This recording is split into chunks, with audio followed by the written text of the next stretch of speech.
मेरा नाम संगीता है। हम मिडिल क्लास लोग थे। घर में मैं, मेरे मम्मी पापा और दादी, हम 4 लोग ही रहते थे। हमारा बहुत छोटा सा परिवार था। मेरे पापा एक फैक्ट्री में नौकरी करते थे। मेरी मम्मी पापा एक दूसरे से बहुत झगड़ते थे। मेरे पापा की शादी मेरी दादी ने अपनी पसंद की लड़की से करवाई थी। मेरे पापा किसी और से शादी करना चाहते थे, लेकिन दादी ने अपनी पसंद की लड़की से मेरे पापा की शादी करवा दी। पापा ने दादी के जिद के आगे मेरी माँ से शादी कर ली। माँ पापा की शादीशुदा ज़िंदगी कभी खुशहाल नहीं गुजरा। उन लोगों में हमेशा लड़ाई झगड़ा होता रहता था। पापा भी माँ पर हाथ उठा देते थे। माँ भी तंग आ चुकी थी। मेरे पैदा होने के बाद भी उन दोनों में कभी नहीं बना। मेरी माँ को उम्मीद था कि शायद मैं माँ बन जाऊँ तो मेरा पति मुझे चाहने लगेगा, लड़ाई झगड़ा नहीं करेगा। लेकिन मेरी माँ का सोच गलत था। मेरे पैदा होने के बाद भी पापा मम्मी को कभी पसंद नहीं किए। पापा ड्रिंक करके चले आते थे और माँ से मारपीट करने लगते थे। माँ भी पूरी तरह से तंग आ चुकी थी। वह भी इस घर को छोड़कर जाना चाहती थी, पापा को छोड़कर जाना चाहती थी। लेकिन दादी की वजह से मेरी माँ पापा की शादी को 8 साल हो गए और अब ऐसा वक्त आ गया था कि मेरे मम्मी पापा एक दूसरे की शक्ल भी देखना नहीं चाहते थे। माँ पापा की लड़ाई झगड़े से दादी भी तंग आ चुकी थी। वह भी गहरी सोच में डूबी रहती थी। एक दिन दादी भी हम लोगों को छोड़कर चली गई। दादी के मरने के बाद पापा ने मेरी माँ को तलाक दे दिया। तब मैं 8 साल की थी। माँ पापा के तलाक होने के बाद मुझे मेरे पापा ने रखा। मेरी माँ भी मुझे छोड़कर चली गई और उसने पीछे मुड़कर मुझे कभी नहीं देखा। कभी कभी तो मैं यह सोचती हूँ कि मेरी माँ मुझसे प्यार ही नहीं करती थी। वह मुझसे कभी मिलने नहीं आई। खैर, माँ के जाने के बाद पापा ने दूसरी शादी कर ली। जब पापा दूसरी शादी करके घर आए तो उन्होंने मुझे अपनी दूसरी पत्नी से मिलवाया। मैं उन्हें देखकर खुश हो गई। मुझे कोई ऐतराज़ नहीं था। मैं बहुत छोटी सी थी। मुझे इन सब से कोई मतलब नहीं था। पापा दूसरी शादी करके बहुत खुश थे। मेरी दूसरी माँ ने अपने साथ अपना एक भाई को भी लाया था जिसका नाम अखिल था। माँ के जाने के बाद मैं दादी के कमरे में सोती थी। मैं अपनी माँ को बहुत याद करती थी। खैर, धीरे धीरे वक्त इसी तरह गुजरता गया। मेरे पापा मेरी सौतेली माँ के साथ बहुत खुश थे। मेरी सौतेली माँ मुझे ज़रा भी प्यार नहीं करती थी। वह मुझसे घर के सारे काम करवाती थी, ठीक से खाने के लिए भी नहीं देती थी। घर का सारा काम करके मैं थक कर चूर हो जाती थी और जब मैं खाने के लिए बैठती तो अखिल भी मुझे बहुत परेशान करता था। वह मेरी खाने की प्लेट लेकर भाग जाता था। कभी कभी मैं भूखे पेट ही सो जाया करती थी। खैर, दिन इसी तरह गुजरता गया और मैं 18 साल की हो गई। मैंने 10वीं तक पढ़ाई करके छोड़ दिया था। मैं सरकारी स्कूल में पढ़ने के लिए जाती थी। घर के पास में ही एक सरकारी स्कूल था जहाँ से मैंने 10वीं क्लास तक अपनी पढ़ाई पूरी की। मेरी सौतेली माँ मुझे आगे पढ़ने नहीं दी। वह कहने लगी, जितना पढ़ना था उतना पढ़ लिया, अब कोई ज़रूरत नहीं है तुम्हें पढ़ाई करने की। घर का सारा काम करोगी और घर में रहोगी। मैं स्कूल जाती थी तो घर के काम उनको करने पड़ते थे। मैं दिन भर स्कूल में रहती थी, इसलिए उन्हें बिल्कुल भी पसंद नहीं था। वह पापा से मेरे लिए बहुत ही गलत गलत बातें कहती थी। वह पापा को मेरे खिलाफ भड़काती भी थी। पापा भी उनकी बातों में आ जाया करते थे और मुझ पर हाथ उठा दिया करते थे। पापा ने भी मुझे मना कर दिया आगे पढ़ने के लिए। इसी तरह मेरी पढ़ाई 10वीं तक ही हो पाई। अब मैं घर पर ही रहने लगी थी। एक दिन मेरे साथ कुछ ऐसा हुआ जिससे मेरी रूह कांप उठी। मैंने रात का खाना बनाया। मम्मी पापा और अखिल सब ने मिलकर खाना खाया। जो खाना बचा था उसमें से मैंने भी खा लिया और अपने कमरे में सोने के लिए आ गई। दादी का कमरा तो वैसे बहुत अच्छा था, लेकिन दादी का दरवाजे का कुंडी नहीं लगता था। दादी मेरी बुढ़ी हो चुकी थी, इसलिए उन्हें कोई मतलब नहीं था कुंडी लगे या ना लगे। वह दरवाज़ा खुला करके भी सो जाती थी। लेकिन मुझे बिना कुंडी लगाकर सोने से बहुत डर लगता था, क्योंकि अब मैं काफ़ी बड़ी हो चुकी थी और मेरी सौतेली माँ का भाई वह मुझे बहुत ही गंदी नज़रों से देखा करता था। इससे पहले भी वह बहुत बार मेरे कमरे में बेवजह आ जाया करता था।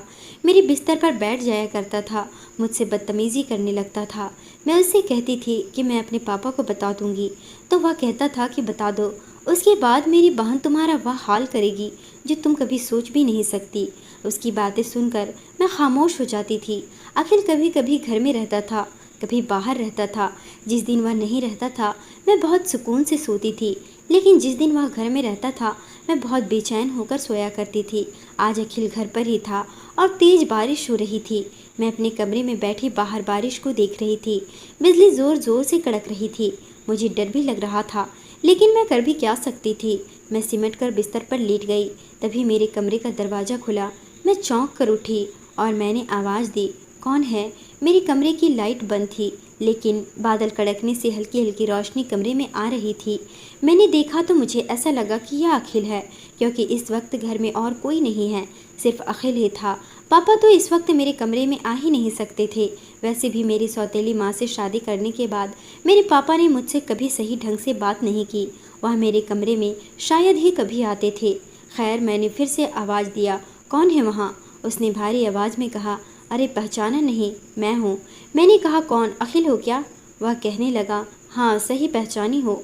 मैंने उससे कहा, तुम इतनी रात को मेरे कमरे में क्यों आए हो? क्या चाहिए तुम्हें? वह कहने लगा, कुछ नहीं, बस मुझे नींद नहीं आ रही थी तो सोचा तुमसे मिल लेता हूँ, तुमसे बात कर लेता हूँ। मैंने उससे कहा, मुझे कोई बात नहीं करनी, मुझे नींद आ रही है, मैं सोने जा रही हूँ, तुम भी अपने कमरे में जाओ। अखिल कोई छोटा सा बच्चा नहीं था, अब वह भी 28 साल का नौजवान लड़का था और मुझे अब उससे काफ़ी डर लगता था। वह जब भी मुझे देखता था बहुत अजीब नज़रों से मुझे देखा करता था। ऊपर से नीचे देखकर वह अपना ज़ुबान फेरता था। उसकी नज़रों से मैं परेशान हो जाती थी। मैंने उससे कहा, तुम जाओ अपने कमरे में, लेकिन वह नहीं माना और मेरे कमरे में अंदर आ गया। वह कहने लगा, तुम इतनी डर क्यों रही हो? इस वक्त सब सो रहे हैं, सिर्फ तुम और मैं, चलो न बैठकर बातें करते हैं। वह मेरी लाख मना करने पर भी अंदर आ चुका था, मेरे बहुत करीब आ चुका था। मैंने उसे बहुत जाने के लिए कहा, लेकिन वह नहीं गया। वह अपना हाथ मेरे जिस्म पर फेरने लगा। मैंने उसे मना किया, ऐसा मत करो, तुम मेरे साथ ऐसा नहीं कर सकते, लेकिन वह नहीं माना। मैंने उसे धक्का दिया और मैं भागने की कोशिश करने लगी, लेकिन उसने मुझे पटक दिया। मैं चिल्ला रही थी, मैं चीख रही थी, लेकिन मेरी आवाज़ सुनने वाला कोई नहीं था। बादल की गरज और तेज़ बारिश में मेरी आवाज़ दब चुकी थी। मेरे ज़्यादा चीखने चिल्लाने पर वह मेरे मुंह को बंद कर दिया, जिससे मेरी आवाज़ और भी दब चुकी थी। फिर उसने जो मेरे साथ किया, वह लगातार बार बार मेरे साथ वह सब कर रहा था। मेरी आँखों से टप टप आंसू बह रहे थे। वह अपनी पूरी हवस मेरे जिस्म से मिटा चुका था। मैं बेहाल हो चुकी थी। वह अपना हवस मिटाकर जा चुका था। मैं एक कोने में सिमट कर रो रही थी। मैंने सोच लिया कि अब मैं पापा को सारी बातें बता दूंगी। मैंने अपना आंसू साफ किया और मैं अपने पापा के कमरे में चली गई। मैंने पापा का दरवाज़ा ज़ोर ज़ोर से पीटना शुरू कर दिया। रात के 2 बज रहे थे। उस हैवान ने मुझे पूरे 3 घंटे तक जकड़ कर रखा था। मेरे पापा का दरवाज़ा पीटना शुरू किया तो मेरी सौतेली माँ और पापा दोनों बाहर निकले। इससे पहले कि पापा से मैं कुछ कहती, मेरी सौतेली माँ मुझ पर चिल्लाने लगी, कहने लगी, क्या हो गया है तुम्हें? दरवाज़ा क्यों पीट रही हो? आधी रात को बेवजह नींद खराब कर दिया, ऐसा क्या हो गया है? मैंने कहा, मम्मी, वह अखिल ने मेरे साथ। पापा ने कहा, अखिल ने क्या किया तुम्हारे साथ? मैंने कहा, पापा, अखिल ने मेरे साथ बदतमीजी की है, उसने मेरे साथ ज़बरदस्ती की है। तभी मेरी सौतेली माँ ने मुझे खींचकर जोर का थप्पड़ मारा और कहा, बदतमीज लड़की, मेरा भाई इतना गिरा हुआ इंसान नहीं है, वह ऐसी हरकत कभी नहीं करेगा। तुम जरूर कोई सपना देख कर आई हो, हमारा नींद हराम कर रही हो, जाओ अपने कमरे में। पापा भी खामोश खड़े थे, वह भी मेरी हालात नहीं देखे। मैं बहुत ही गंदी हालात में थी, लेकिन मेरी सौतेली माँ मुझे धक्के मारकर अपना दरवाज़ा बंद कर लिया। पापा ने भी कुछ नहीं कहा, वह खामोश थे। मैं वापस अपने कमरे में आ गई और फूट फूट कर रोने लगी। कोई इतना पत्थर दिल कैसे हो सकता है? क्या किसी को दिखाई नहीं देता मेरा दुख? किसी को दिखाई नहीं दिया मेरी हालात? किसी को दिखाई नहीं दिया? मैं रात भर करवटें ले लेकर रोती रही, सिसकती रही, अपनी माँ को याद करती रही। सुबह हुई तो मैं बाहर निकली। अखिल भी अपनी आंखें मलता हुआ बाहर निकला। मैंने उसका गिरेबान पकड़ लिया। मेरी सौतेली माँ और पापा वहीं खड़े थे। मैंने चिल्लाना और चीखना शुरू किया। मैंने कहा, तुम बताओ, तुमने मेरे साथ रात में क्या किया? तुमने मेरे साथ ज़बरदस्ती की है, तुमने मेरी इज्जत को तार तार कर दिया है। तो मेरे पापा के सामने बताओ, तुमने मेरे साथ जो भी किया है वह तुम्हें बताना होगा। लेकिन वह कहने लगा, तुम पागल हो गई हो क्या? मैं तो अपने कमरे में सो रहा था, ऐसी हरकत तुम मेरे साथ क्यों कर रही हो? तुम मुझ पर ऐसे इल्ज़ाम क्यों लगा रही हो? तभी मेरी सौतेली माँ ने कहा कि देखा, मैंने कहा था मेरा भाई इतना गिरा हुआ नहीं है, मैं अपने भाई को अच्छे से जानती हूँ। मेरी बात पर किसी ने कोई यकीन नहीं किया, मेरे बाप तक ने भी मेरी बातों को यकीन नहीं किया। मुझे ऐसा लग रहा था उनके बीच से कहीं चली जाऊं, लेकिन मैं कहाँ जा सकती थी। घर में तो एक भेड़िया काट खाने के लिए था, बाहर तो हज़ारों काट खाने के लिए रहते हैं। मेरी सौतेली माँ मेरे पास आई और कहने लगी, जल्दी से अपनी हुलिया ठीक करो और काम करो, हम लोगों को भूख लगी है, खाना खाना है। मैंने अपना हुलिया ठीक किया और खाना बनाने लगी। मैं कांपती हाथों से खाना बनाई। मैंने सोच लिया था मैं अपने पापा के सामने साबित करके रहूँगी कि आखिर ने मेरे साथ ज़बरदस्ती की है, लेकिन मेरी मदद करने वाला कोई नहीं है, ना मेरा इस दुनिया में अपना कोई है। मैं अपनी फरियाद किसे सुनाती, किसे बताती, कोई मेरी बातों को यकीन करने वाला नहीं था। जब मेरा अपना खुद का बाप ने मुझ पर यकीन नहीं किया, तो मुझ पर कोई गैर क्या यकीन करता। मैं खैर धीरे धीरे इसी तरह वक्त फिर से गुजरने लगा और देखते देखते 1 हफ्ता 2 हफ्ता गुजर गया। मैं उस सदमे से बाहर भी नहीं निकली थी कि फिर से वही भयानक रात मेरे सामने आ गई। अखिल फिर से मेरे कमरे में आधी रात को घुस आया और उसने मेरे साथ फिर से वही किया जो उसने पहले किया था। उसने मेरे हाथों को और पैरों को रस्सी से बांध दिया, मेरे मुंह को भी उसने बंद कर दिया और मेरे साथ वही सब किया। मेरे जिस्म को वह नोच रहा था, अपने दांतों से मेरे जिस्म के हर एक अंग को काट चुका था। वह फिर से अपना प्यास बुझा कर जा चुका था। रात के 1 बज रहे थे। उसके जाने के बाद मैंने खुद को आईने में देखा। मैं काफ़ी भद्दी और डरावनी लग रही थी। मुझे खुद को देखकर डर लग रहा था। आज मुझे ऐसा लग रहा था कि मैं मर जाऊं, मैं अपनी जान दे दूं। मैं घर से रात के उसी वक्त निकल गई। चारों तरफ सन्नाटा था, कुत्तों की चिल्लाने की आवाज़ें आ रही थी। मुझे बहुत डर लग रहा था, लेकिन मैं चिल्लाती जा रही थी। इस सुनसान रास्ते पर मैंने देखा तो बहुत ही तेज़ी से एक कार मेरी तरफ चलती आ रही थी, जिसे देखते ही मैंने सोच लिया था कि मैं अपनी जान दे दूंगी, और मैंने ऐसा ही किया। मैं उस गाड़ी के सामने कूद गई, लेकिन मेरी किस्मत बहुत ही ख़राब थी। जब मुझे होश आया तो मैंने खुद को अस्पताल में देखा। मेरे सर पर पट्टी बंधी हुई थी। मेरी हालात बहुत ख़राब थी। मैं खुद से उठकर बैठ भी नहीं सकती थी। मैंने अपनी नज़र इधर उधर दौड़ाई तो मेरे सामने कोई नहीं था। एक नर्स थी जिसे मैंने आवाज़ दिया। मैंने उनसे कहा, नर्स, मैं यहाँ कैसे आई हूँ, मुझे किसने यहाँ पर लाया? उसने कहा, आपको किसी राजवीर खुराना ने लाया है, उन्होंने ही आपके यहाँ पर एडमिट किया है, आप बहुत ही बुरी हालात में थे। मैंने उससे कहा, मुझे जाना है, आप मुझे यहाँ से जाने दें। लेकिन वह कहने लगी, आप ऐसी हालात में नहीं हैं, आप यहाँ से नहीं जा सकती हैं। जब तक आपका इलाज सही से नहीं हो जाता, आप पूरी तरह से ठीक नहीं हो जाती, आप यहाँ से कहीं नहीं जा सकती हो। मैंने कहा, नहीं, मुझे जाने दो, मैं यहाँ नहीं रहना चाहती, मुझे यहाँ से जाने दो। मैं चीखने चिल्लाने लगी। अखिल का चेहरा मेरी आंखों के सामने आ रहा था। तभी सिस्टर ने मुझे एक इंजेक्शन लगा दिया। उस इंजेक्शन से मैं नींद में चली गई। जब मेरी नींद खुली तो सामने बहुत ही खूबसूरत नौजवान मर्द, जब उसने मुझे जागते हुए देखा तो वह मेरा हाल चाल पूछने लगा। उसने कहा, कैसी हैं आप और आपका क्या नाम है? आपके मम्मी पापा कहाँ रहते हैं? आप मुझे बता दें, मैं आपको वहाँ छोड़ देता हूँ, या फिर आप उनका नंबर दे दें, मैं उनको फ़ोन करके कह देता हूँ, वह आपको आकर ले जाएंगे। उन्होंने जैसे ही मेरी मम्मी पापा का नाम लिया, मेरी आंखों से आंसू बहने लगे। मैंने उनसे कह दिया, मेरा इस दुनिया में कोई नहीं है, मैं अनाथ हूँ, आपने मेरी जान बचाई, उसके लिए मैं आपका एहसानमंद हूँ, आप मुझे जाने दें। उन्होंने मुझे फिर से पूछा, तो आप कहाँ रहती हैं? आप जहाँ रहती हैं चलिए मैं आपको वहाँ छोड़ देता हूँ। मैं उनको क्या बताती कि मैं कहाँ रहती हूँ? मेरा तो कोई ठिकाना ही नहीं था। एक घर था जो मेरा होकर भी मेरा नहीं था, उसे मैं छोड़कर आ चुकी थी और मैं दोबारा उस गड्ढे में नहीं जा सकती थी जहाँ पर मेरा कोई नहीं था। मैं खामोश हो गई, मैं गहरी सोच में चली गई। मेरी दिमाग मेरे बस में नहीं था। मैं पागलों की जैसी हरकत करने लगी। मैंने उस नौजवान आदमी के गले से लिपट गई और चीखने लगी। मैंने उससे कहा, मुझे बचा लो, वह मेरे साथ फिर से गलत काम करेगा, मैं वह सब नहीं करना चाहती। इतना कहकर मैं फिर से बेहोश हो चुकी थी। जब मुझे होश आया तो मैंने खुद को एक बहुत ही खूबसूरत कमरे में पाया। वह कमरा बहुत ही खूबसूरत था। मैं बहुत ही सुंदर बिस्तर पर सोई हुई थी। मेरी नज़रें कमरे की चारों तरफ घूम रही थी। मैं उठकर खड़ी होना चाहती थी, लेकिन मुझ में इतनी ताकत नहीं थी कि मैं उठ सकूं। लेकिन फिर भी मैं किसी तरह से हिम्मत जुटाकर बेड से उठकर खड़ी हुई। मैं जैसे ही बेड से नीचे उतरी, मैं ज़मीन पर गिर गई। तभी एक औरत मेरे पास आई। उसने मुझे ज़मीन से उठाया और फिर से बेड पर बिठा दिया। वह मुझसे बहुत अच्छी तरीके से पूछने लगी, बेटी, तुम्हें चोट तो नहीं लगी? तुम्हें किसी चीज़ की ज़रूरत है तो मुझे बताओ, तुम्हें क्या चाहिए? वह औरत इतने अच्छे से बात कर रही थी कि मेरी आंखें भर आई। मैंने उनसे कहा, माँ जी, मैं यहाँ पर कैसे आई हूँ। वह कहने लगी, बेटी तुम्हें राजवीर ने यहाँ लाया है। तुम बहुत ही बुरी हालात में थी और तुम्हें अकेला नहीं छोड़ सकता था, इसलिए उसने तुम्हें अपने साथ घर ले आया।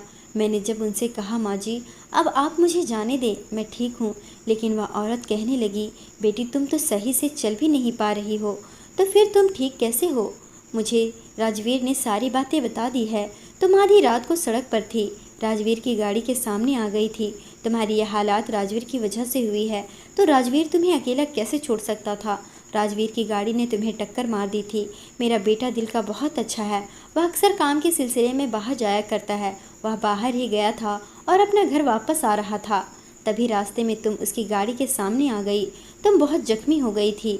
वह तुम्हें हॉस्पिटल उठाकर ले गया और उसने मुझे बताया है कि तुम अनाथ हो, तो तुम कहाँ जाओगी, और तुम्हारी ऐसी हालात नहीं हैं कि तुम अकेली कहीं जा सको। मेरी कोई बेटी नहीं है, और अगर मेरी बेटी होती तो तुम्हारी जैसी ही होती। तुम जब तक चाहो यहाँ रह सकती हो, हमें कोई ऐतराज़ नहीं। तुम्हारी तबीयत पूरी तरह से ठीक हो जाएगी तो बेशक तुम चली जाना, हमें कोई दिक्कत नहीं होगी, लेकिन ऐसी हालात में हम तुम्हें कहीं नहीं जाने देंगे। वह औरत मुझे इतना कहकर बेड पर लिटाकर चली गई और मेरे लिए बहुत सारी खाने की चीज़ें लेकर आई। उन्होंने मुझे अपने हाथों से खिलाया। उनका प्यार देखकर मेरी आंखें भर आई थी। मैं उनसे लिपट कर फूट फूट कर रोने लगी और उनके गोद में सर रखकर मैं लेट गई। मैंने कहा, माँ जी क्या मैं आपको माँ कह सकती हूँ। वह औरत कहने लगी, हाँ क्यों नहीं, बिल्कुल। वैसे तुम्हारा नाम क्या है। माँ जी ने मेरा नाम पूछा तो मैं तो अपना नाम भी भूल चुकी थी कि मेरा नाम क्या है, और मुझे कुछ भी याद नहीं आ रहा कि मेरा नाम क्या है। मैंने उनसे कहा, माँ जी मेरा नाम याद नहीं आ रहा, मेरा नाम क्या है। वह कहने लगी, अच्छा ठीक है तुम आराम करो, जब तुम्हारा नाम याद आ जाए तो बता देना। मैंने उनसे कहा, ठीक है माँ जी।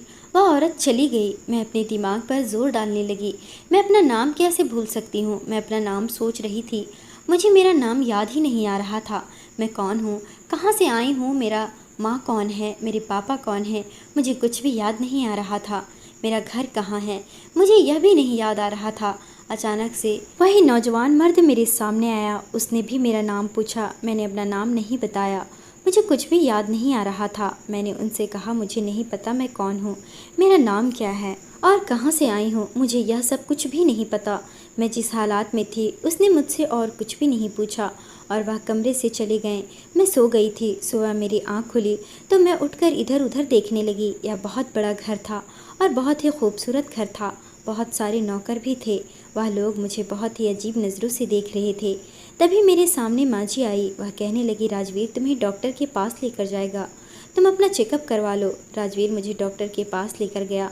मेरा चेकअप हुआ। डॉक्टर ने बताया कि यह अपनी याददाश्त खो चुकी हैं। राजवीर ने कहा, डॉक्टर इनका याददाश्त कब तक आएगा। डॉक्टर कहने लगा कि वह तो नहीं पता, हालात पर छोड़ देना होगा। उनकी याददाश्त अपने आप भी आ सकती है या उनकी याददाश्त कभी वापस ही ना आए। डॉक्टर का इतना कहना था कि मैं उठकर बाहर आ गई और मैं बहुत ज़्यादा परेशान हो गई। तभी राजवीर भी बाहर आया और उन्होंने मेरा हाथ पकड़ा और मुझे गाड़ी में बिठाया। मैं चुपचाप थी। राजवीर ने कहा, अच्छा तो तुम सब कुछ भूल चुकी हो, चलो कोई बात नहीं, तुम्हें किस नाम से बुलाऊं, तुम्हें तो अपना नाम भी याद नहीं है। मैं उनसे कहने लगी, अब नहीं नाम याद तो क्या करूं। फिर उन्होंने मुझे जो नाम दिया उसे सुनकर मेरे चेहरे पर मुस्कुराहट आ चुकी थी। उन्होंने कहा, मैं तुम्हें रूहानी कहकर पुकारूंगा। मैं मुस्कुराने लगी। मैं उनसे पूछने लगी, रूहानी का क्या मतलब होता है। वह कहने लगे, अब इसका मतलब छोड़ दो, तुम्हें नाम अच्छा नहीं लगा तो बोल दो। मैंने कहा, नहीं नहीं ठीक है, आपकी जो मर्जी आप मुझे कह सकते हो। उन्होंने मुझे कहा, तो फिर चलो हम शॉपिंग करते हैं, आपको जो चाहिए आप वह ले लेना। अपने लिए वह मुझे बहुत बड़े कपड़े की दुकान पर ले गए। मैंने अपने लिए बहुत सारे कपड़े लिए। मैंने शॉपिंग की और हम दोनों घर आ गए। मैंने माँ जी को अपनी सारी चीज़ें दिखाई। माँ जी भी बहुत खुश थी। राजू नाम का एक नौकर था, वह मेरे सामान को मेरे कमरे में रख दिया। हम लोग बातें कर रहे थे, तभी मुझे याद आया कि मैं तो बहुत अच्छा खाना बनाती हूँ। मैंने माँ जी से कहा, मैं आप लोगों के लिए खाना बनाती हूँ। माँ, आप लोगों को पता है मैं बहुत अच्छा खाना बनाती हूँ। तभी माँ जी हैरान हो गई। वह कहने लगी, अरे तुम सच में खाना अच्छी बनाती हो, ठीक है चलो आज तुम अपने हाथों से खाना बनाकर हमें खिलाओ। मैं खुशी खुशी से किचन में गई। राजू वह मेरी मदद करने के लिए था। जो भी चीज़ इधर उधर रखी हुई थी, मैं जो चीज़ मांगती गई वह मुझे देता गया। मैंने राजवीर और माँ के लिए खाना बनाया और हमने मिलकर खाना खाया। धीरे धीरे वक्त इसी तरह गुजरता गया और 6 महीना गुजर गया। इस बीच मुझे मेरा गुजरा हुआ कुछ भी याद नहीं आया, ना ही मेरे माँ बाप, ना ही मेरा नाम, ना ही मेरा पता। मुझे कुछ भी याद नहीं आया था। लेकिन इस बीच मेरी पूरी ज़िंदगी बदल चुकी थी। मैं राजवीर से प्यार करने लगी थी। इन 6 महीनों में मैं राजवीर को बहुत पसंद करने लगी थी। मैं उसे दिल ही दिल में बहुत चाहने लगी। लेकिन मुझे उससे कुछ भी कहने की हिम्मत नहीं हुई। मैं उनसे अपने दिल का बात कहना चाहती थी। मैंने सोच लिया था, इन दिनों मैं राजवीर को अपने दिल की बात बता दूंगी। मैं खुद को बहुत तैयार करके रखती थी, सिर्फ और सिर्फ राजवीर के लिए। राजवीर मेरी तारीफ़ करता तो मुझे बहुत खुशी होती थी। मैं बहाने बहाने से राजवीर के सारे काम करती थी। राजवीर मुझे मना करते थे। वह कहता था, रूहानी, घर में बहुत सारे नौकर हैं, आपको यह सब करने की ज़रूरत नहीं है। लेकिन मैं कहती, मुझे काम करना अच्छा लगता है, आप मुझे मत रोकें। वैसे भी मैं दिन भर खाली रहती हूँ, कुछ कुछ करती हूँ तो मेरा मन लगा रहता है। खैर, आज माँ जी हम लोगों से कुछ बातें करने वाली थी। माँ और मैं राजवीर का इंतज़ार कर रहे थे। राजवीर शाम को जब घर आए तो माँ उन्हें अपने पास बिठाई और उनसे उनकी शादी की बात करने लगी। माँ जी कहने लगी, राजवीर, अब मुझे एक बहू चाहिए, मैं तुम्हारी शादी करना चाहती हूँ। कब तक तुम कुंवारी रहोगे? तुम्हारे लिए एक अच्छी सी लड़की ढूंढूंगी। राजवीर का कहना था कि मैं अभी शादी नहीं करना चाहता, मुझे जब शादी करना होगा मैं आपको बता दूंगा। लेकिन माँ जी ज़िद पर अड़ी हुई थी। माँ जी कहने लगी, कुछ नहीं सुनूंगी मैं तुम्हारा, बस तुम्हारे लिए मैं लड़की देखने जा रही हूँ। रूहानी और मैं मिलकर तुम्हारे लिए लड़की पसंद करूँगी, ठीक है ना रूहानी? मैंने कहा, हाँ माँ जी। मैं तो उनकी ऐसी बातें सुनकर परेशान हो चुकी थी, क्योंकि मैं राजवीर से बहुत प्यार करती थी और मैं उसे किसी और के होते हुए कैसे देख सकती थी।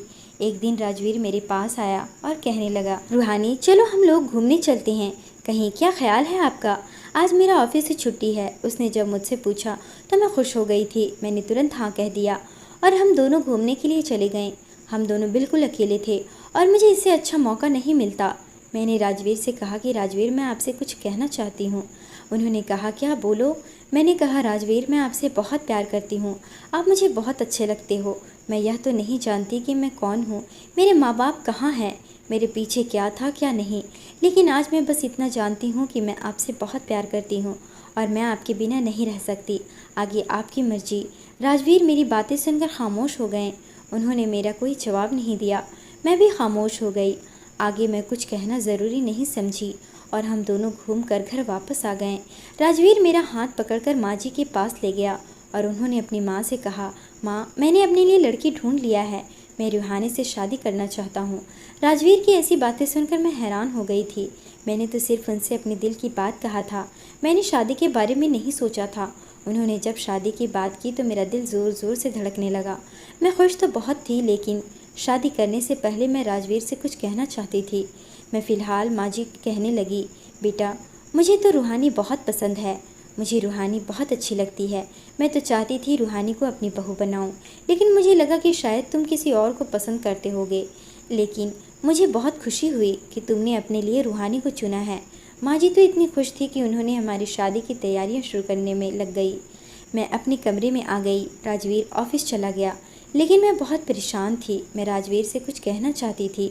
मैं राजवीर का इंतज़ार करने लगी। शाम हुआ तो राजवीर ऑफिस से घर आया। हम सब ने मिलकर खाना खाया और अपने अपने कमरे में चले गए। रात के 12 बज चुके थे, लेकिन मैं बहुत परेशान थी क्योंकि मेरे जिस्म पर नाखूनों के निशान थे, दांतों के निशान थे। मुझे कुछ भी याद नहीं कि मेरे पीछे क्या था क्या नहीं, लेकिन मुझे ऐसा लगता है किसी ने मेरे साथ बहुत ही गंदा सलूक किया है। मुझे कुछ भी याद नहीं। मैं करवटें ले लेकर पूरी रात गुजारी। 2-3 दिन कैसे बीत गए पता ही नहीं चला और हमारी शादी का दिन आ गया। हमारी शादी बड़े ही धूमधाम से हुई। आज मैं सुहाग रात की सेज पर बैठी राजवीर का इंतज़ार कर रही थी। मेरा दिल बहुत तेज़ से धड़क रहा था। मैं बहुत ही खूबसूरत लाल रंग के जोड़े में थी और मैं बहुत ही खूबसूरत लग रही थी। मैं बहुत ही बेसब्री से राजवीर का इंतज़ार कर रही थी। तभी अचानक से दरवाज़ा खुला। काफ़ी अंधेरा था और मौसम भी थोड़ी ख़राब थी। राजवीर धीरे धीरे मेरे करीब आया। अचानक से बादल बहुत ज़ोर ज़ोर से गरजने लगा, बिजली कड़कने लगी और बहुत ही तेज़ बारिश होने लगी। राजवीर खिड़कियों को खोलकर मुझे बारिश को दिखा रहा था। बारिश की बूंद को अपने हाथों में लेकर मेरे चेहरे पर छिड़कने लगा। तभी बहुत ही ज़ोर से बिजली कड़की। मैंने अपने कानों को बंद कर लिया और मैं ज़ोर ज़ोर से चीखने चिल्लाने लगी। मैंने कहा, छोड़ दो मुझे, ऐसा मत करो मेरे साथ, मुझे छोड़ दो। राजवीर कहने लगा, अच्छा ठीक है, परेशान मत हो, मैं खिड़की बंद कर देता हूँ, मैं ऐसा नहीं करता हूँ, तुम आराम से बैठ जाओ। मैं चिल्लाने लगी। मैंने कहा, मुझे हाथ मत लगाना, दूर हटो मुझसे। राजवीर कहने लगा, रूहानी क्या हो गया है तुम्हें, ऐसे क्यों कह रही हो, तुम्हारी तबीयत तो ठीक है। मैंने कहा, छोड़ दो मुझे। मैंने राजवीर को धक्का मार दिया। मैंने कहा, मुझे छोड़ दो, मुझे जाने दो, मेरे साथ ऐसा मत करो, मैं पापा को सब बता दूंगी। मैं पागलों की जैसी हरकत करने लगी थी और बेहोश हो चुकी थी। सुबह मेरी नींद खुली तो मैंने देखा कि मैं लाल रंग के जोड़े में हूँ, मैं दुल्हन बनी हुई हूँ। मैंने खुद को आईने में देखा तो मुझे मेरी आंखों के सामने मेरा वह चेहरा याद आ रहा था। हाँ, वह चेहरा जो बहुत ही गंदी और भयानक थी। हाँ, मुझे सब कुछ याद आ चुका था। अखिल, जिसने मेरी इज्जत को तार तार कर दिया था, मुझे सब कुछ याद आ गया। मैं अपने चारों तरफ देखने लगी तो यह कमरा बहुत ही खूबसूरत सजाया हुआ था। मेरे सामने मेरा अतीत भी आ चुका था। मेरा बीता हुआ कल मेरी आंखों के सामने घूमने लगा और मेरा आज राजवीर, जो मुझे खुशियां देने के लिए अपनी बाहें फैलाया हुआ था। लेकिन अब मैं बहुत ही उलझन में हूँ। मेरी यादें वापस आ चुकी है और मैं इस भयानक अतीत को लेकर अपनी ज़िंदगी की शुरुआत नहीं कर सकती। मुझे राजवीर को सच बताना होगा। मेरी सौतेली माँ और मेरा बाप, जो मेरा बाप होकर भी मेरा बाप नहीं। दोस्तों, अब आप ही मुझे बताएं, क्या मुझे अपने अतीत को भूल जाना चाहिए? क्या मुझे राजवीर को कुछ नहीं बताना चाहिए, या फिर मुझे अपने अतीत को राजवीर को बता देना चाहिए? उम्मीद करती हूँ आपको हमारी कहानी पसंद आई होगी। कहानी पसंद आई है तो वीडियो को लाइक करें, चैनल पर नए हैं तो चैनल को सब्सक्राइब करें।